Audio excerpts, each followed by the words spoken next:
Et nous allons passer à la séance d'aujourd'hui proprement dite, donc qui va être modérée par Israël Nizan et Jacques Méliès. Donc s'il vous plaît, rejoignez-moi à la Sainte Table, et qui est consacrée donc à quelque chose que j'ai toujours connu depuis qu'on est étudiant avec Jacques. On a entendu parler de ça, on a vu des gens courir dans les couloirs avec plein de sang dans les bras pour les hémorragies de la délivrance. J'en parlais tout à l'heure avec Chicouli qui me disait que c'était bien embêtant pour les chirurgiens parce que ça coupait le bloc opératoire pendant à peu près une demi-journée et qu'on ne pouvait plus rien faire.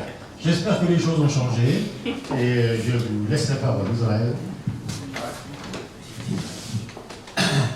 Merci à l'Académie de chirurgie qui nous fait le grand honneur de nous recevoir, nous les gynécologues obstétriciens, qui pendant longtemps nous sommes trouvés un tout petit peu,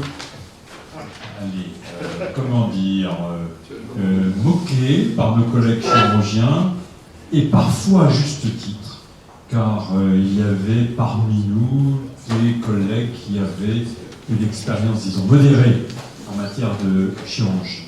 Les choses ont bien changé. Et si la gynécologie obstétrique a été à l'origine de l'endoscopie, faut le rappeler, elle est aujourd'hui, et il y a dans nos rangs aujourd'hui, parmi les chirurgiens qui font l'admiration de leurs collègues chirurgiens, et nous ne subissons plus d'ostracisme, et nous nous trouvons bien d'ailleurs dans la réforme de l'internat, où la gynécologie obstétrique suit totalement les autres disciplines chirurgicales, tant dans la durée de l'internat qui passe à 6 ans, que dans les modalités de ces formations.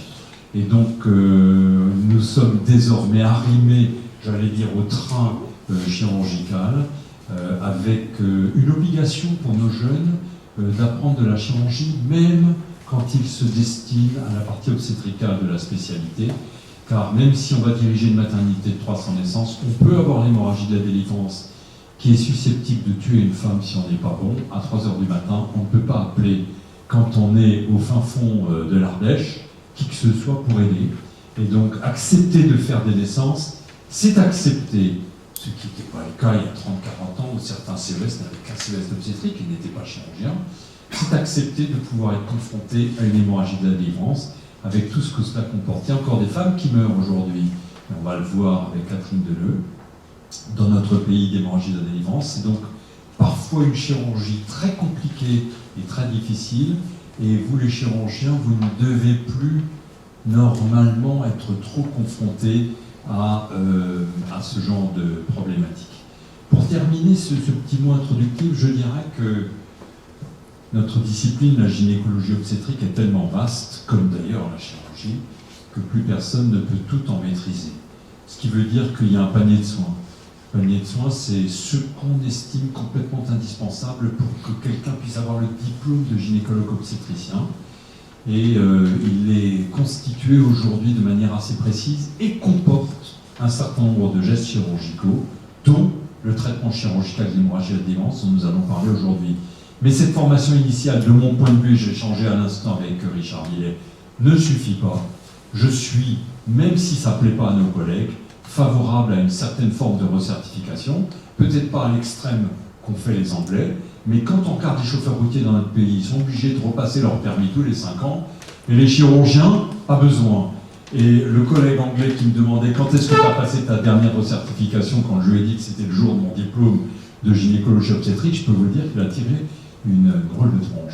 Donc on ne peut pas en rester là, et même si ça choque un certain nombre de nos collègues, je crois qu'il faudra qu'on en passe par une certaine forme de recertification qui comportera bien sûr pour nous la recertification en matière d'obstétrique, encore que l'obstétrique ne s'oublie pas, et par contre la chirurgie s'oublie quand on ne la pratique pas suffisamment, et c'est un des grands enjeux de notre discipline. On compte bien sur nos collègues chirurgiens pour nous y aider. Voilà, je passe la parole à mon collègue Miliès. Juste une petite remarque, tu as dit vous les chirurgiens, nous les chirurgiens. Voilà. Merci. À mon tour de remercier l'Académie de chirurgie d'accueillir le Collège national des gynécologues et obstétriciens français.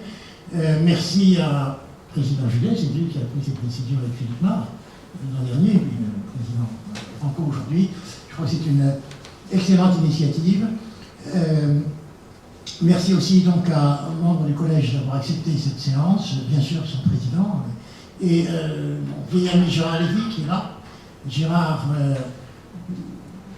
a été un des pionniers de la gynécologie obstétrique. Il a fondé la filière, on peut dire, à Caen.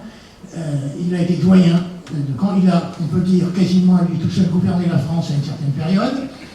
Et il a été président du collège et je suis très heureux qu'il puisse venir avec nous. Et merci aussi aux jeunes collègues que je ne connais pas, c'est mon réputation, d'avoir accepté aujourd'hui de lui parler. Merci.